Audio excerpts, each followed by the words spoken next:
Hello दोस्तों, कैसे हो आप लोग। Welcome back to my YouTube channel. और दोस्तों, काफ़ी बच्चों के मेरे पास कमेंट आ रहे थे और मैसेज आ रहे थे कि सर एक वीडियो बनाओ जिसमें कि आप बताओ कि बीएमएस के बाद हम पीडियाट्रिशियन कैसे बन सकते हैं। अगर हम बन सकते हैं तो पीडियाट्रिशियन बनने के बाद आपकी सैलरी कितनी होगी और फीस कितनी होगी कॉलेज की, और कितने साल का कोर्स होता है। ये सारे डाउट आज इस वीडियो में क्लियर करते हैं। और अगर आपने मेरे चैनल को सब्सक्राइब नहीं किया तो प्लीज़ चैनल को सब्सक्राइब कर देना।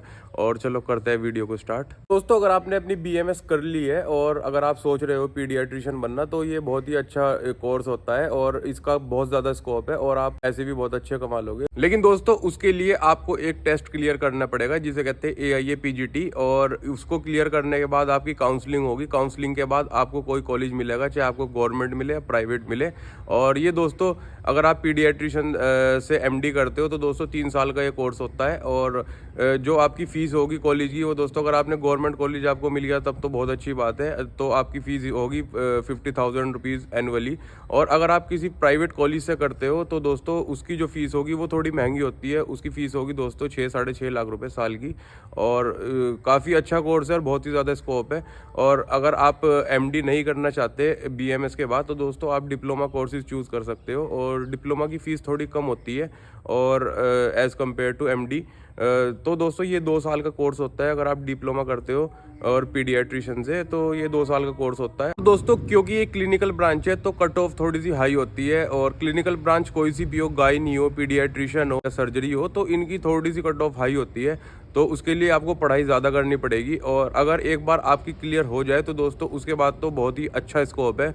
आप बहुत ही ज़्यादा अच्छा अर्न कर लोगे। और अगर आप किसी हॉस्पिटल में भी जॉब करोगे तो वहाँ पे भी आपको बहुत ही ज़्यादा अच्छी सैलरी मिलेगी। तो दोस्तों, अब आपके दिमाग में ये आ रहा होगा कि क्या हमें BMS के दौरान पीडिया पढ़ाया जाता है। तो दोस्तों, ऑफकोर्स आपको पीडिया पढ़ाया जाता है। BMS करते हुए भी 3rd ईयर में एक सब्जेक्ट होता है बाल रोग, तो उसमें आपको पढ़ाया जाता है पीडिया के बारे में बहुत डिटेल में। और अगर आप MD करते हो पीडिया से तो दोस्तों तब भी बहुत ही ज़्यादा डिटेल में पढ़ाया जाता है, क्योंकि आपको जैसे कि पता है 50% आयुर्वेदा पढ़ाया जाता है, 50% मॉडर्न पढ़ाया जाता है। और सब्जेक्ट वही होते हैं जो MBBS या MD करने के बाद एलोपैथी के होते हैं। तो वो सारे सब्जेक्ट होते हैं और उसके साथ साथ आपको आयुर्वेदा के भी सब्जेक्ट पढ़ने पड़ते हैं।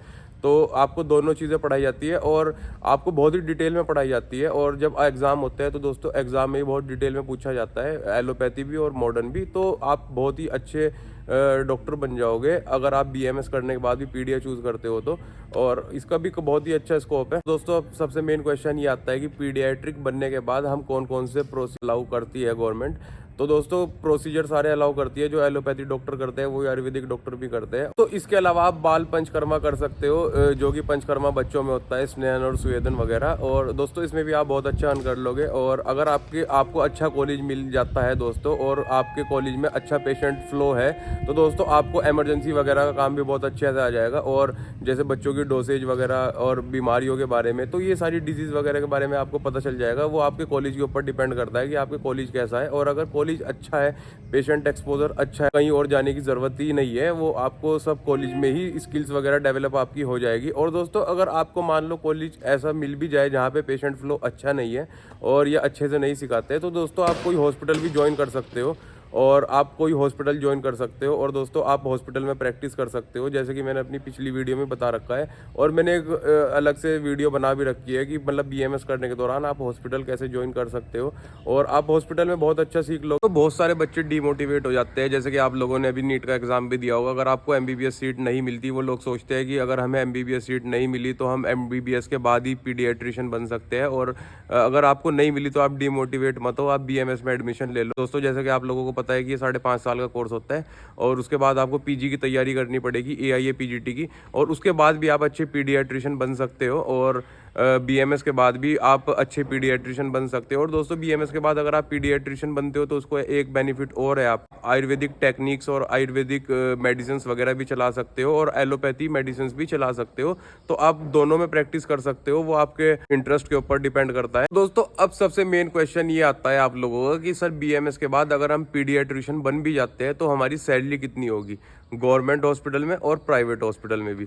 तो दोस्तों, अब मैं आपको बताना चाहता हूँ कि अगर आप BMS के बाद पीडियाट्रिशियन बन भी जाते हो, जो आपकी सैलरी होगी अगर आपको बहुत ही अच्छी प्रैक्टिस है, आपको अच्छे स्किल्स आते हैं। और तो दोस्तों अगर आप किसी प्राइवेट हॉस्पिटल में एज अ फ्रेशर भी जॉब करते हो तो जो आपकी सैलरी होगी वो दोस्तों 1 से 1.5 लाख रुपए होगी। और जैसे जैसे आपका एक्सपीरियंस बढ़ता रहेगा ऐसे ऐसे आपकी सैलरी इंक्रीज होती रहेगी और बढ़ते बढ़ते 1.5, 2, 2.5, 3 लाख तक भी कमा रहे हैं लोग। और दोस्तों अगर आपको कोई गवर्नमेंट कॉलेज मिलता है और किसी गवर्नमेंट कॉलेज से आप पीडिया करते हो तो दोस्तों उसमें आपको स्टाइपेंड भी मिलता है और स्टाइपेंड भी बहुत अच्छा मिलता है। वो दोस्तों 40-50 हज़ार रुपये आपके पर मंथ मिलते हैं। और अगर आप वो कॉलेज के ऊपर डिपेंड करता है कि आप कौन से कॉलेज से करते हो। क्या करने के बाद अपना सेटअप भी डालते हो, अपना क्लिनिक करते हो या अपना हॉस्पिटल करते हो तो दोस्तों उसमें भी आप बहुत अच्छा अर्न कर लोगे।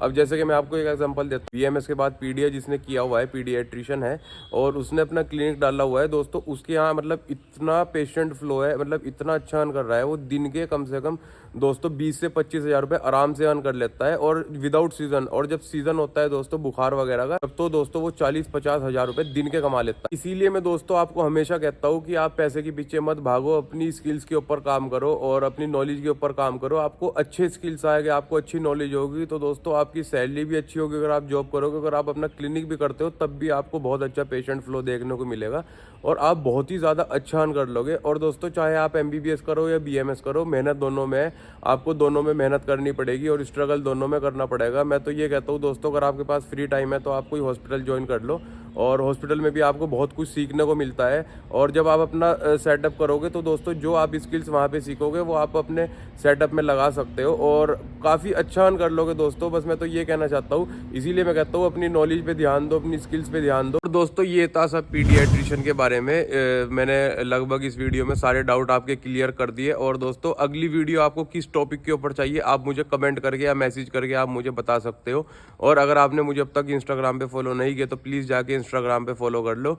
और दोस्तों आज की वीडियो यहीं तक थी। अगर आपको मेरी वीडियो पसंद आई हो तो प्लीज़ लाइक, शेयर और सब्सक्राइब कर देना और मिलते हैं आपसे अगली वीडियो में। तब तक के लिए बाय।